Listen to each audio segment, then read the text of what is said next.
Assalamualaikum warahmatullahi wabarakatuh.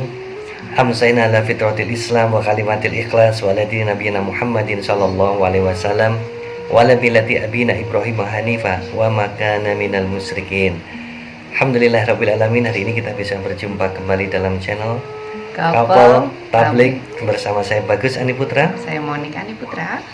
Ya, hari ini ada suatu cerita tentang kerajaan. Nah, ini yang jago cerita tentang kerajaan istri saya nih. Ya. Ini tentang seorang raja yang hanya punya satu putra, tapi ada keunikan dari sang raja ini. Dia ingin segera karena dia sudah tua, dia akan segera pensiun gitu ya. Tapi uniknya dia tidak mau menyerahkan tahta ini kepada anak keturunannya.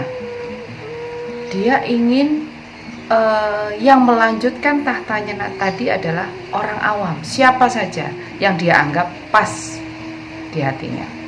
Maka sang raja itu membuat sebuah sayembara demi menentukan siapa yang bakal jadi penggantinya. Nah, kemudian dia mengumumkan, lalu datanglah beberapa pemuda. Setelah diseleksi ada 4 pemuda gitu ya. Kemudian masing-masing pemuda itu diberi biji masing-masing. Tanamlah biji ini.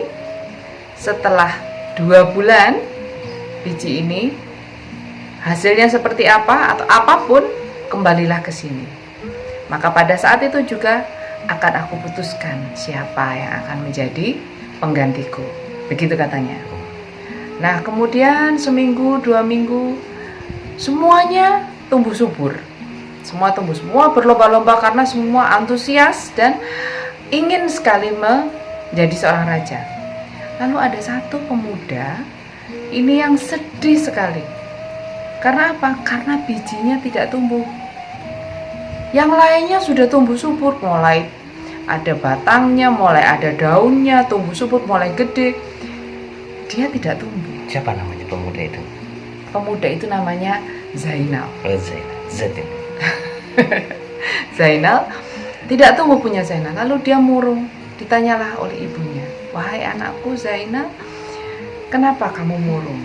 Lalu Zainal menceritakan yang dianggapnya adalah sebuah ketidakberuntungannya. Mungkin saya tidak beruntung ibu, saya tidak bisa menggantikan kedudukan menjadi seorang raja. Padahal ketika nanti saya terpilih, hanya satu tujuanku, yaitu untuk mensejahterakan ibu, memuliakan ibu, membahagiakan ibu. Lalu sang ibu, "Sudahlah nak, semua itu pasti ada jalannya sendiri. Kita hanya tinggal berdoa, mungkin ini adalah yang terbaik." Begitu kata ibunya. Lalu kemudian setelah jangka waktu sampai, semuanya kembali ke hadapan sang raja sambil membawa tanamannya. Semuanya dengan gagahnya, dengan pongahnya mau mempersembahkan tanaman tadi kepada sang raja.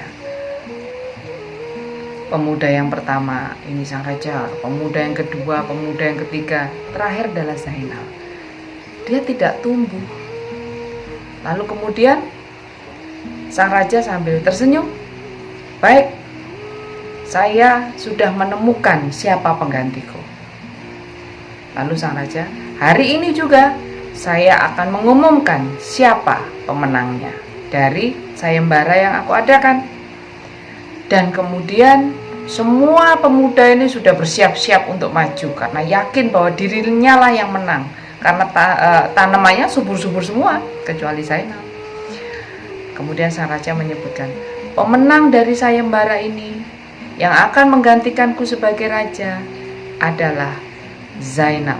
Wah, semuanya kaget. Loh, kok Zainal? Padahal bagaimana bisa sang raja?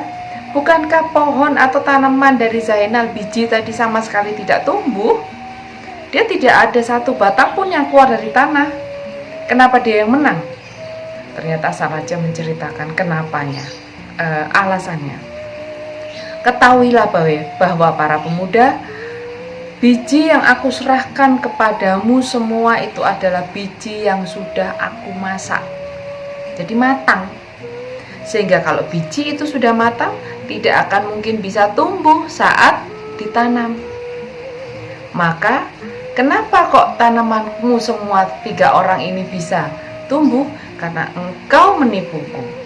Engkau mengganti biji itu dengan biji yang lain sehingga bisa tumbuh subur. Sedangkan punya Zainal tidak tumbuh. Artinya dialah hanya dia yang tetap memakai biji pemberian dariku. Aku membutuhkan penggantiku, membutuhkan pengganti seorang yang bisa aku percaya. Karena dia harus memimpin negeri yang sedemikian besar dan luas. Maka dari cerita ini, Pak, kira-kira apa makna yang bisa kita ambil? Yang jelas kita harus berani berkata jujur. Ya, jadi ketika tadi raja menitipkan itu kan amanah, menitipkan bibit atau biji tadi kepada 4 orang tadi, itu amanah. Nah, kembalikan amanah itu dengan jujur, dengan berani berkata jujur. Allah sudah memerintahkan kita untuk berkata jujur dalam surat Al-Ahzab ayat 70. A'udzubillahi minasyaitonirrajim. Ya ayyuhalladzina amanu taqullaha wa qulu qawlan sadida. Ya. Hai orang-orang yang beriman, bertakwalah kamu kepada Allah dan katakanlah dengan perkataan yang benar, perkataan yang jujur. Ini Allah sudah memerintahkan kita. Jujur pasti mujur, ya, bukan jujur tapi hajur, tapi jujur itu pasti mujur. Seperti yang diceritakan oleh Mami tadi tentang Zainal. Dia berkata jujur dan akhirnya nasib berpihak kepada dia karena dia jujur. Mujur dia karena perkataan jujurnya. Alhamdulillahirrabbilalamin. Semoga bermanfaat. Saya Bagus Andi Putra. Saya Monik Andi Putra. Wassalamualaikum warahmatullahi wabarakatuh.